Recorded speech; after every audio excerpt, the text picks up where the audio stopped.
히브리서 저자는 누구인지 모릅니다. 물론 하나님께서 원 저자이시고 또 하나님께서 기록한 것이 분명하지만 누구를 통해 기록했는지 모른다는 말입니다. 그리고 히브리서의 대상도 누구인지, 어디에 산 사람들인지 정확하게 표시되지 않습니다. 그래서 저자가 누구인지, 이 글의 대상이 누구인지 명확하지 않는데 어떻게 이 책의 제목이 히브리서라고 이렇게 되었는지 궁금하지 않으십니까? 저만 궁금한 것 같습니다만 궁금하죠. 저는 궁금했어요. 어떻게 이것이 히브리서라는 이름을 갖게 됐을까? 히브리서의 저자와 대상은 명확하게 표시가 되어 있지 않지만 분명한 것은 이 글을 읽는 사람들은 어떤 사람들인가에 대해서는 히브리서에 정확하게 나타나 있습니다. 그래서 이 사람들이 어떤 사람인가 보았더니 내용에 보니까 구약에 대한 성경 지식이 해박했다는 것을 알 수 있습니다. 특별히 모세 오경에 대해서 잘 아는 사람들이었고, 아브라함, 모세, 그리고 제사장에 이르는 방대한 이 구약의 지식들을 다 이해할 수 있는 그런 사람들이 이 책을 받았다라는 것을 알 수 있습니다. 그래서 이러한 내용을 생각해 보면 이 글을 읽는 독자는 이방 사람들이 아니라 분명히 유대인들이었다는 것을 알 수 있습니다. 그래서 이 서신의 이름이 히브리서, 즉 유대인을 위한 책, 바로 히브리서라는 이름을 갖게 된 것이다 라는 것입니다. 그리고 히브리서의 내용에는 구약에 대한 내용만이 가득한 것이 아닙니다. 10장 이후에 가게 되면 이 독자들이 박해를 당하고 있었다는 그러한 내용도 나오게 됩니다. 유대인들이 박해를 당했다는 것은 무엇 때문일까요? 자, 유대인들은 왜 박해를 당했을까요? 그 유대인들이 박해를 당한 이유는 바로 이 유대인들이 예수 그리스도를 믿었기 때문입니다. 그 믿음으로 인해서 고문과 추혹을 당하고 어떤 일부는 예수님을 부인했고 실제로 유대교로 다시 돌아갔고 어떤 일부는 이단에 빠지기도 했고 어떤 사람들은 신앙을 버리는 일도 일어나는 것을 보게 되는 것이죠. 그래서 히브리서는 정확하게 이 독자가 누구라고 표현은 하지 않았지만 그 내용을 통해서 이 히브리서는 어떤 사람들이 이 책을 보았을까라는 것을 알 수 있다. 바로 그 사람들은 누구냐? 이 책은 구약에 대한 하나님의 일을 잘 알고 있고 예수 그리스도를 믿는 믿음으로 잘 성장하다가 세상의 이런저런 핍박과 박해 가운데에서 온갖 다양한 유혹 앞에 무너지는 바로 그러한 그리스도인들이 보는 책이다. 이 책이 바로 그런 사람들이 보았던 책이었다라는 것을 알 수 있어요.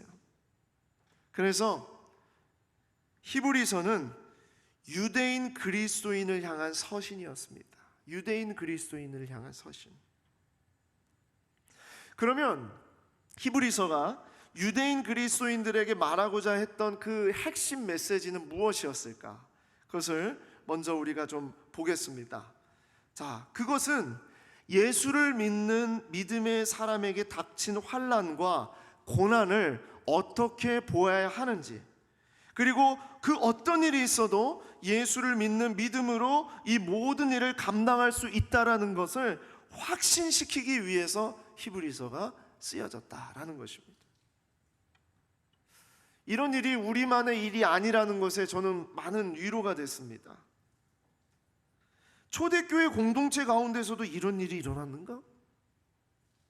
예수님의 십자가와 부활을 경험했던 그 사람들이 실제 목격했던, 목도했던 그 사람들이 세운 이 교회가, 이 교회를 섬기는 이 신앙인 성도들에게, 이 사람들에게도 환난과 고난과 여러 가지 유혹 앞에서 무너지는 일이 있었는가? 이것이 얼마나 큰 위로가 됐는지 모릅니다. 우리가 초대교회 교인이었다면 절대 흔들리지 않고 배교도 안 했을 것 같은데 말이죠.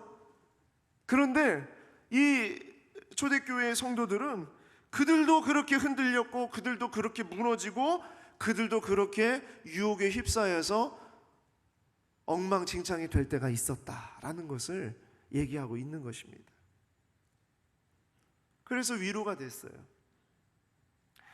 그래서 히브리서를 읽게 되면 두 가지 강력한 메시지를 붙잡을 수 있게 되는데, 그 하나가 무엇이냐면 우리의 구주이신 예수님을 이 세상의 그 어떤 것보다 우월하시고 높은 분으로 모셔야 한다는 것. 히브리서가 계속 강조하고 있는 것은 우리의 구주이신 예수님을 높이는 겁니다. 계속 높이는 거예요. 가장 귀하다, 가장 우월하시다, 오직 예수님만이 그런 분이시다라는 것을 계속 높이고 있는 것입니다. 여러분, 고난과 어려움이 생기게 되면 제일 먼저 어떤 일이 벌어지게 되냐면 우리가 믿는 구주에 대한 확신이 흔들립니다. 예수를 믿으면 떡이 나옵니까? 밥이 나옵니까? 이런 질문을 해보신 적 있으세요? 예수님을 믿으면 참아야 되잖아요. 분한 상황에서도 참아야 되잖아요. 힘든 상황에서도 참아야 되잖아요. 성경에 인내하라고 그랬잖아요. 온유한 말을 하라고 그랬잖아요. 이게 정말 사람이 할 짓입니까? 사람들은 다들 돈이나 권력 앞에서 줄을 서고 뭔가 자랑할 만한 한 가지씩 다 자랑하고, 다 그렇게 자기가 어떤 인생이라는 거, 자랑할 게 무엇인지를 그렇게 다 나누는데, 예수 믿는 사람은 참으래요. 겸손하래요. 이런 상황에 이렇게 서게 되면 얼마나 힘들어집니까, 마음이. 그렇죠. 그러니까 예수를 믿으면 떡이 나오냐, 밥이 나오냐, 왜 그렇게 멍청하게 사냐, 미련하게 사냐, 그러지 말고 세상 사람들 하는 대로 너도 그렇게 해라 라고 하면서 주변에서 그렇게 얘기할 때 어떤 마음이 듭니까? 진짜 예수님은 진짜 살아계시는가? 이런 우리의 상황을 다 아시고 진짜 역사하시는 것일까? 그런데 어떻게 나를 이런 상황 속으로 이렇게 몰아넣으시는가? 그렇죠? 우리가 그렇게 고민할 때가 얼마나 많습니까? 그렇게 무너질 때가 얼마나 많습니까? 그러니까 히브리서를 읽는 독자들도 그러한 문제 때문에, 그러한 고민 때문에, 그러한 어려움 때문에 힘들어하고 무너지고, 정말 예수 믿으면 떡이 나오냐 밥이 나오냐 이런 얘기를 자꾸 하게 되니까 히브리서에 나오는 그 강력한 특징이 예수님을 어떤 의심으로도 흔들지 않게 하는 것. 아브라함보다, 율법보다, 모세보다, 제사장보다, 멜기세덱보다, 희생의 제사보다, 심지어 천사보다 더 존귀한 분이 바로 우리 예수님이시다.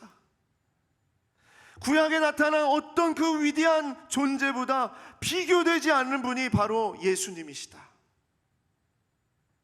히브리서는 계속 그 얘기를 하는 거예요. 고난이 있을 때도 흔들리면 안 돼. 너가 믿고 있는 예수 그리스도만을 온전하게, 정말 그분만이 진짜 왕이셔. 그분만을 붙잡아야 돼. 히브리서는 계속 그 얘기를 하고 있다는 거예요.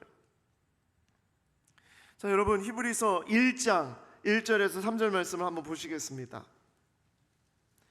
옛적의 선지자들을 통하여 여러 부분과 여러 모양으로 우리 조상들에게 말씀하신 하나님이 이 모든 날 마지막에 아들을 통하여, 예수님이죠, 아들을 통하여 우리에게 말씀하셨으니 이 아들 예수님은 만유의 상속자로 세우시고 또 예수님으로 말미암아 모든 세계를 지으셨느니라. 이는 예수님은 하나님의 영광의 광채시요 예수님은 그 본체의, 하나님의 본체의 형상이시라. 그렇게 말씀하고 있어요.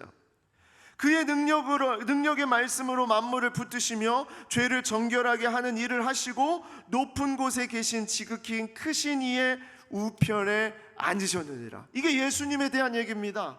예수님을 어떻게 표현하고 있어요? 하나님의 영광의 광채시요 그 본체의 형상이다.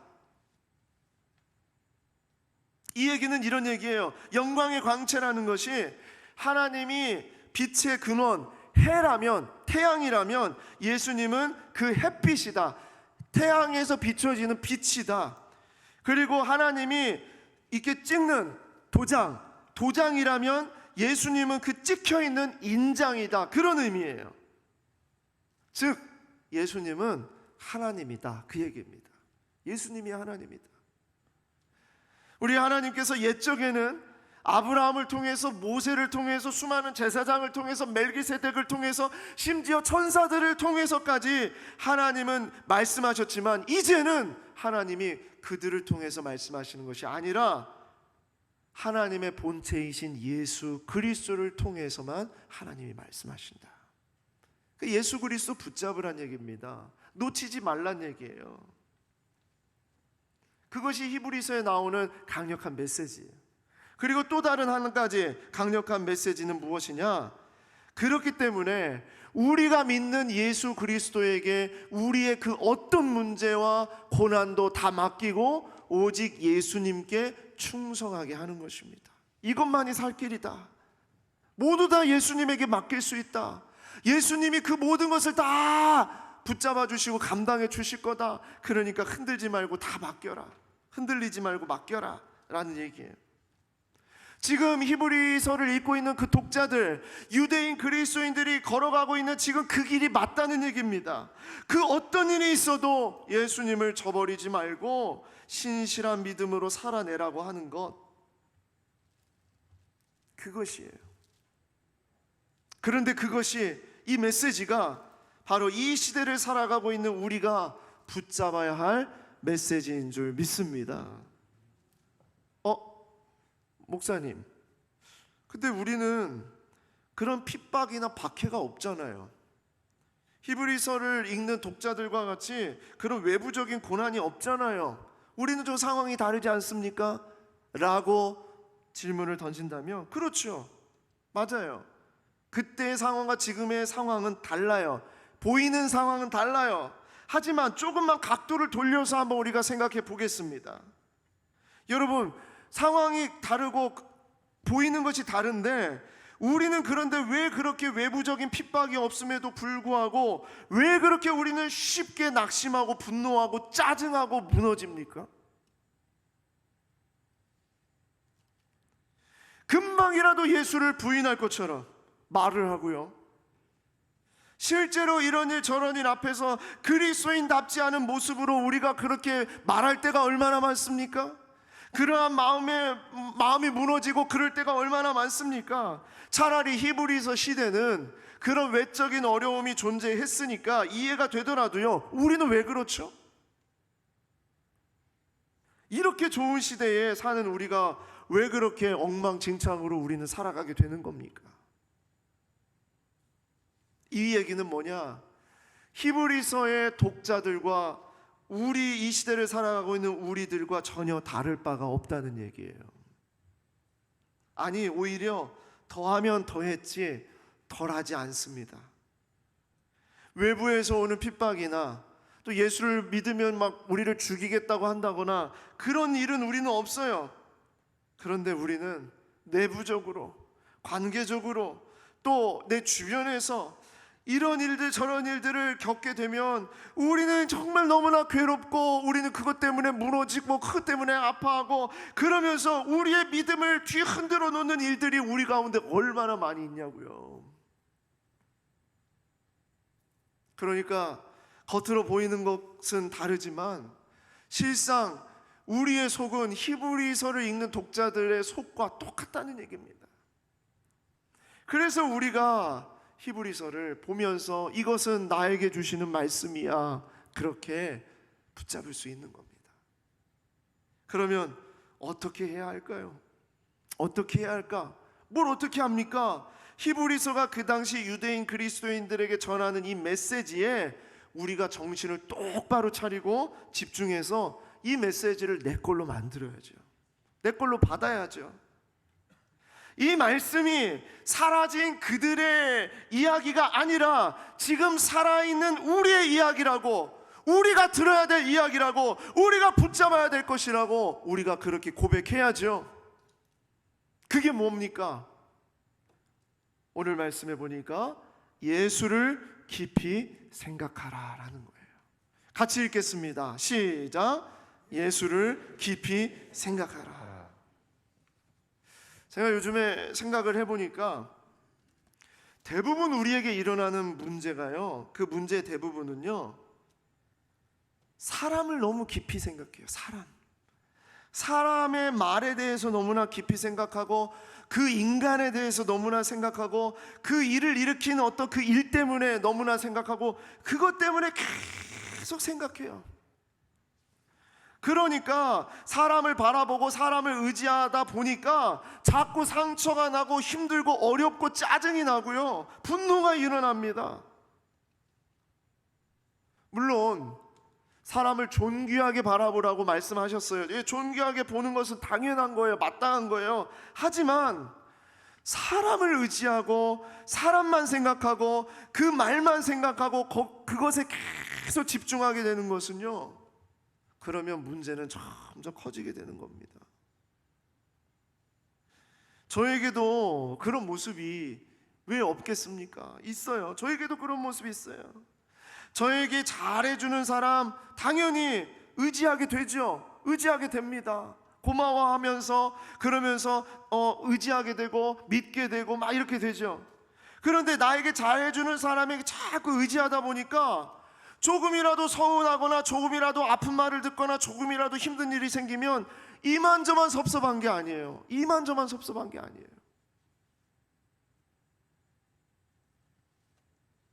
그리고 내가 원하는 대로 풀리지 않으면 속상해하고 섭섭해하고 그러다가 그냥 어느 순간에 가는 섭섭 마귀에게 꽉 사로잡혀가지고 미움과 증오의 씨앗이 막 심겨지는 그런 것을 느낄 때가 있어요.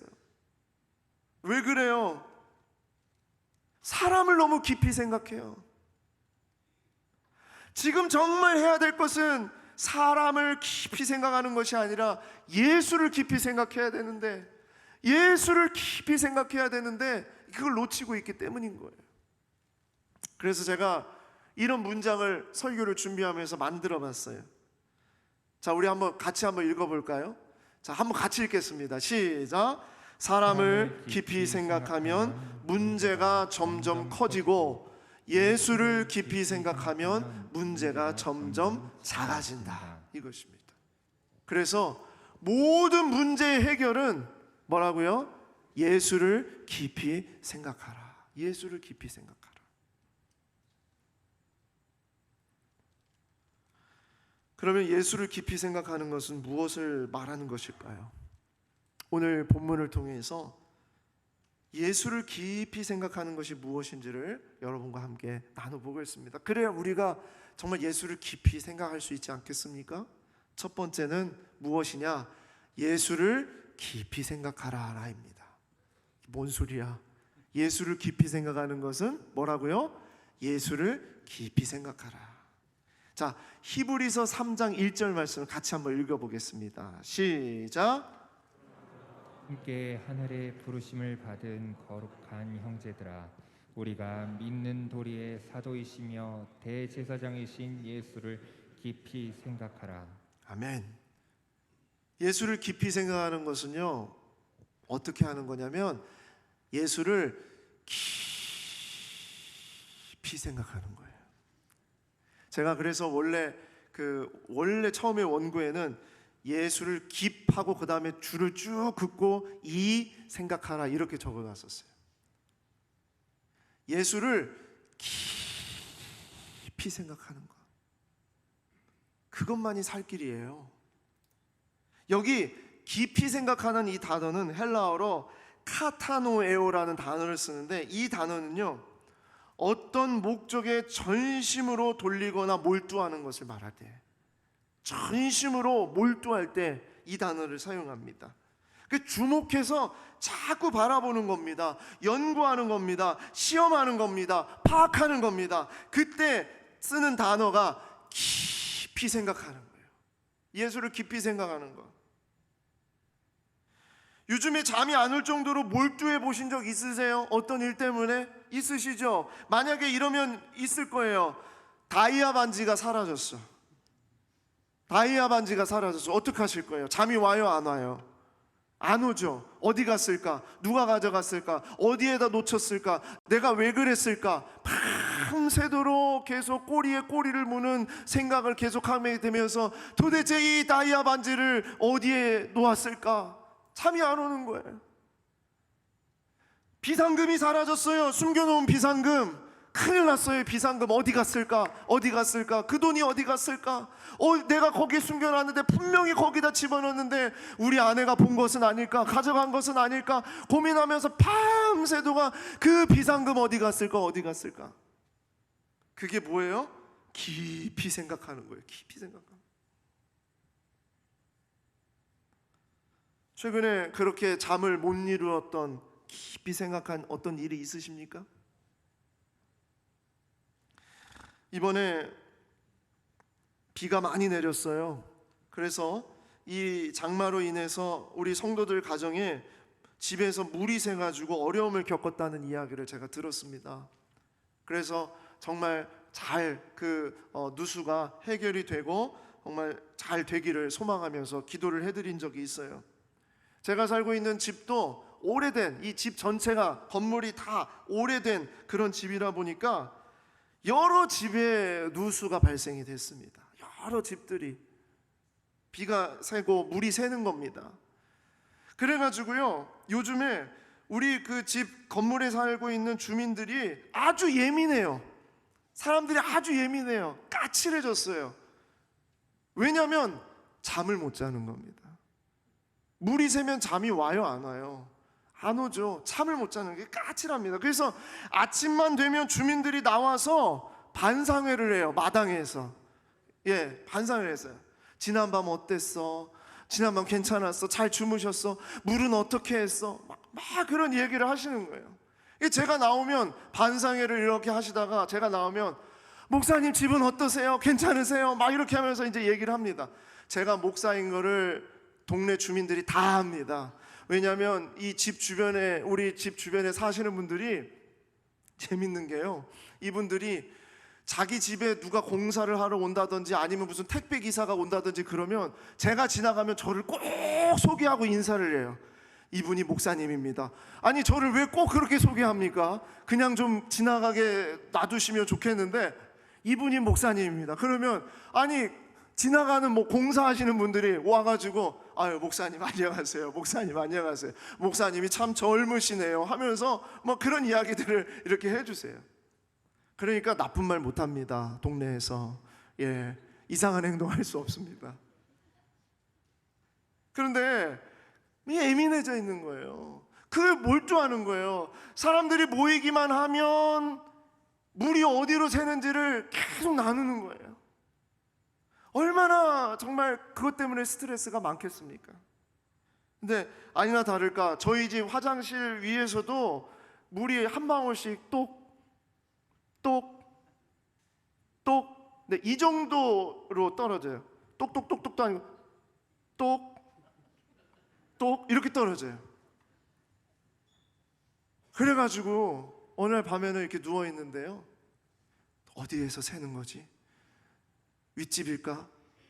위에 옆집일까? 아니면 비가 와서 그런 것일까? 막 이런 이제 고민을 하는데 이 한밤중에는 이 소리가 얼마나 큰지 몰라요. 그 느낌이 그냥 이렇게 똑똑 이렇게 떨어지는데 한밤중에는 꽝꽝꽝 이런 느낌으로.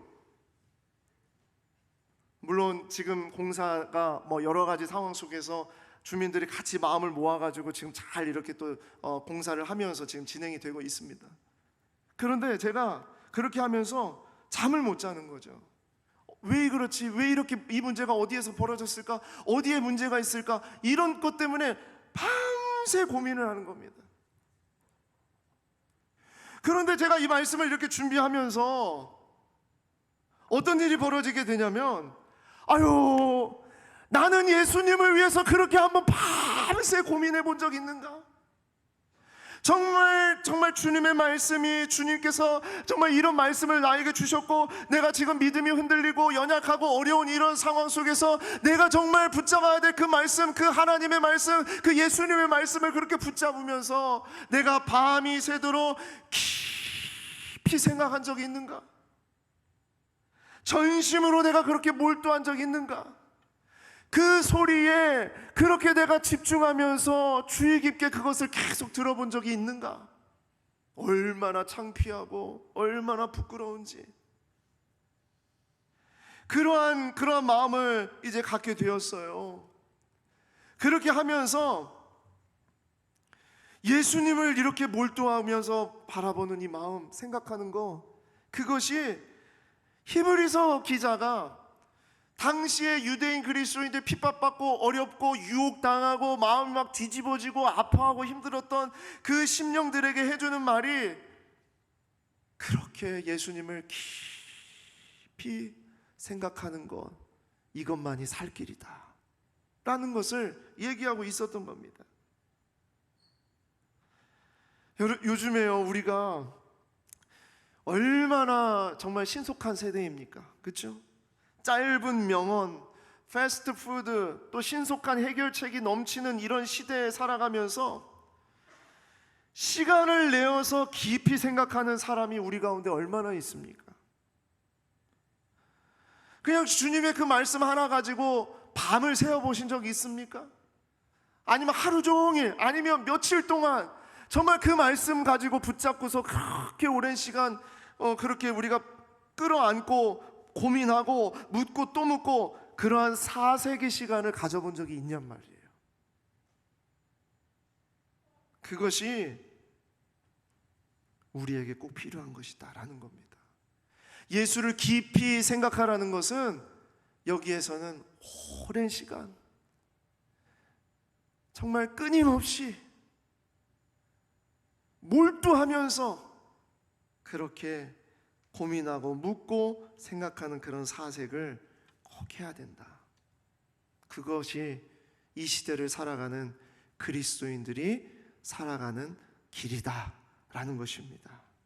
그래서 예수를 깊이 생각하는 그러한 삶이 우리 가운데 이루어지기를 원합니다. 두 번째로 오늘 말씀을 가지고 예수를 깊이 생각한다는 것은 어떤 뜻일까? 예수를 깊이 생각한다는 것, 두 번째로는 이것입니다. 끝까지 굳게 붙잡으라. 끝까지 굳게 붙잡으라 라는 것입니다. 히브리서 3장 5절 6절 같이 읽겠습니다. 시작. 또한 모세는 장래에 말할 것을 증언하기 위하여 하나님의 온 집에서 종으로서 신실하였고 그리스도는 하나님의 집을 맡은 아들로서 그와 같이 하셨으니 우리가 소망의 확신과 자랑을 끝까지 굳게 잡고 있으면 우리는 그의 집이라. 아멘. 모세는 유대인들에게 있어서 최고의 영웅입니다. 아브라함보다 유대인들에게 있어서 모세는 더 영웅입니다. 왜냐하면 모세는 그들의 조상 이스라엘 백성을 애굽의 속박에서 이끌어내어서 약속의 땅으로 인도했던 지도자였었고요. 그리고 구약의 책 모세의 오경을 썼고 하나님이 모세에게 율법을 주셨기 때문입니다. 그러므로 모세는 성경에서 가장 위대한 예언자라고 이스라엘 백성들은, 유대인은 모세를 최고로 그렇게 여겼습니다. 그런데 히브리서의 내용을 읽어보면 이 위대한 모세보다 우리 예수님이 헤아릴 수 없이 크고 높고 위대하고 존귀하신 분이심을 말하고 있습니다. 모세는 하나님이 맡기신 집에서, 자기에게 맡겨주신 하나님이 맡기신 이 집에서 종으로서 신실하였지만, 그렇죠? 이렇게 말씀하고 있죠. 종으로서 신실하였지만 그리스도 예수님은 온 우주라는 집에서 하나님의 영광과 본체로 이 온 우주를 정말 신실하게 다스리시고 섬기고 있다라는 것을 얘기하고 있어요. 그러니까 유대인들이, 이스라엘 사람들이 모세를 위대하게 생각하고 모세를 붙잡고 그렇게 모세의 그 율법을 정말 생명처럼 여기면서 그렇게 살아가고 있는 그 백성들에게 이 히브리서 기자는 이 모세가 비교할 수 없을 정도로 정말 위대하시고 영화로우시고 왕이시고 완전하신 하나님의 본체이신 예수님을 온전하게 끝까지 붙잡고 있으면, 그러면 뭐가 되냐? 오늘 6절 말씀에 보니까 우리는 그의 집이라. 예수님의 집이 된다는 거예요. 예수님의 집. 예수님의 집이 된다는 것은 무슨 얘기겠어요?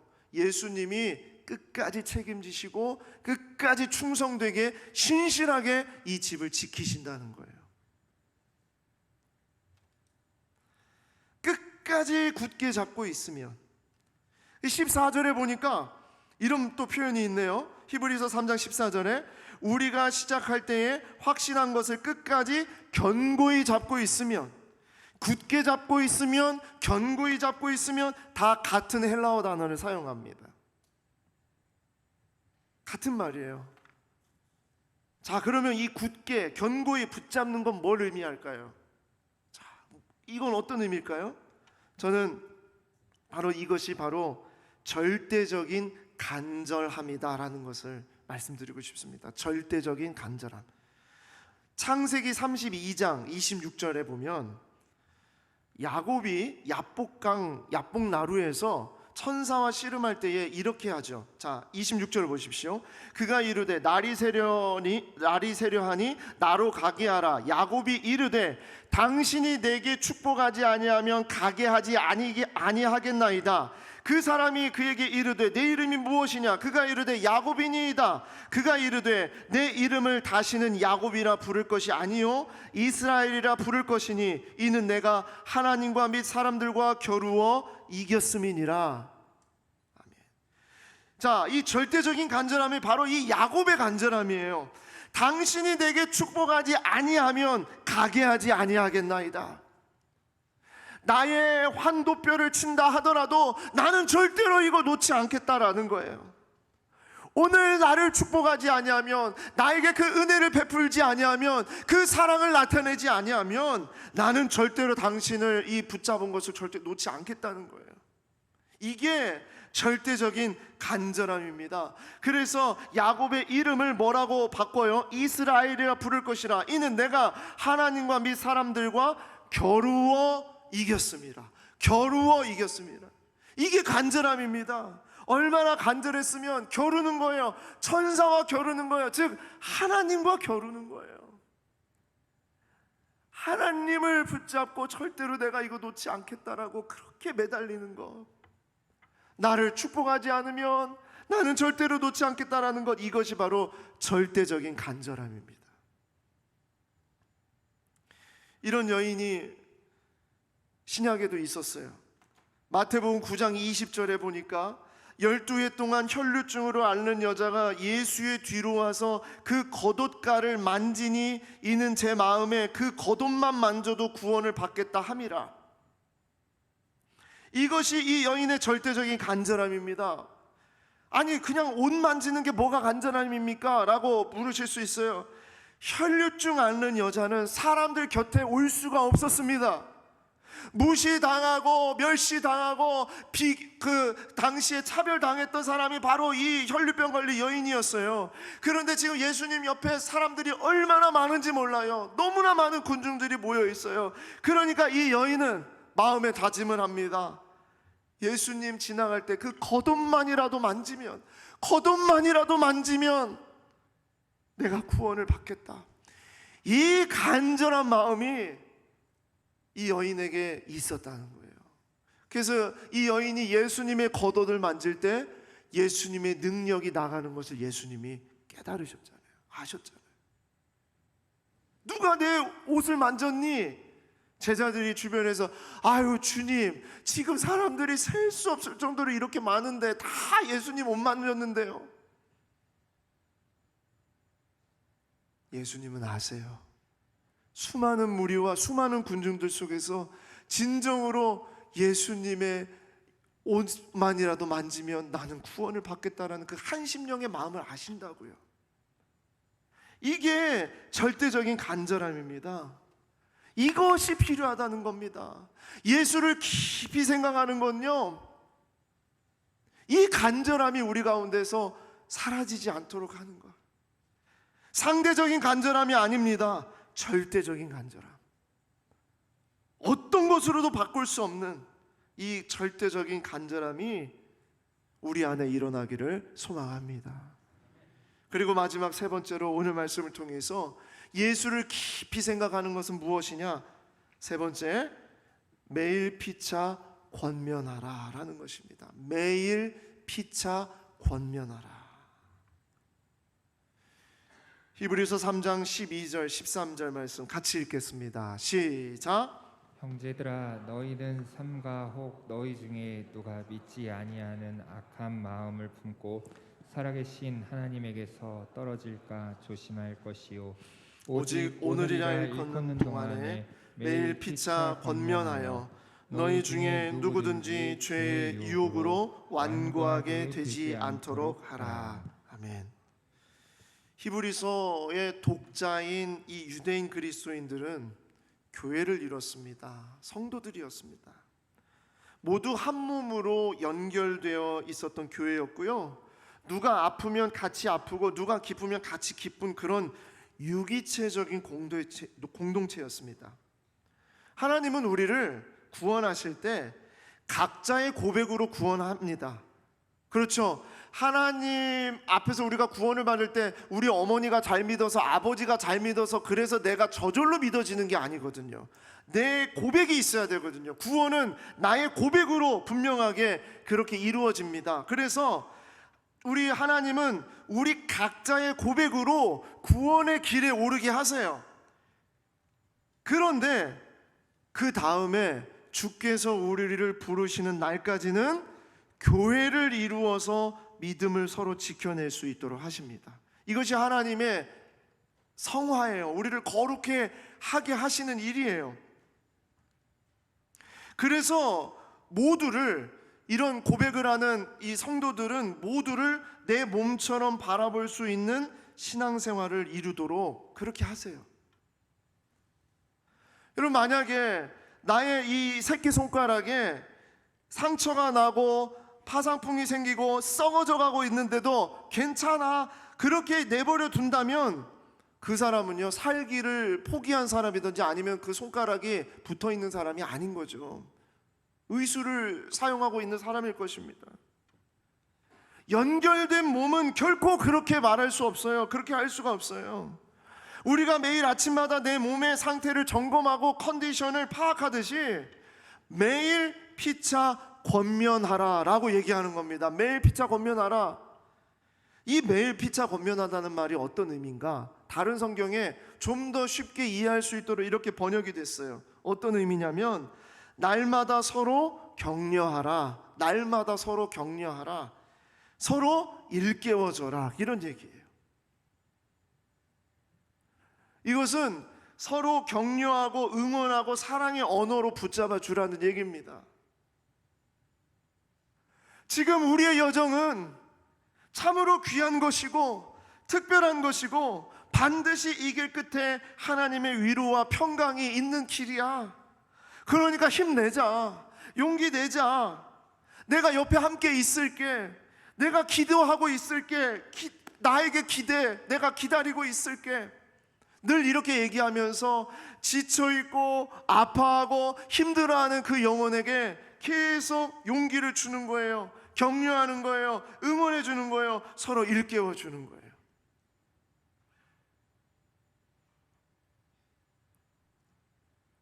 그러한 신앙의 삶을 살아가는 것이 예수를 깊이 생각하게 하는 것입니다. 저에게는 어려운 일이 없겠습니까? 저도 힘든 일이 있고 외로운 일이 있고 괴로운 일도 있고 막 마음이 무너지는 그런 일들이 있겠죠. 지치는 일도 있고 그런 일들이 있습니다. 그런 일들이 있을 때 저는요, 정말 너무나 감사하게 하나님께서 우리 교회에 우리 장로님들하고 우리 교역자들, 왜 그러냐면 여러분 보시면 아시겠습니다만 저는 이렇게 여러분 손잡아드리고 이렇게 붙잡는 거 되게 좋아하는 사람입니다. 그런데 우리 장로님들은 저는 안 씁니다. 예, 죄송합니다. 다른 성도님들은 그렇게까지 안기는 좀 어려울 수 있습니다. 근데 장로님들은 안아요.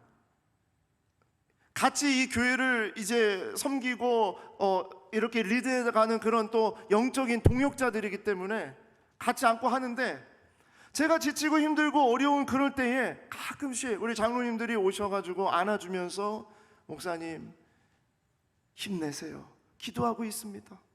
근데 그 말 한마디가 얼마나 힘이 되고 용기가 되고 막 다시 예수님을 바라보게 하는 힘이 되는지 몰라요. 우리 교육자들이 어느 때는 목사님 스케줄이 너무 빡빡해요.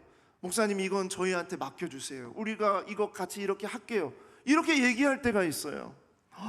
와, 그럴 때는 얼마나 힘이 되고 용기가 되고 그런지 몰라요.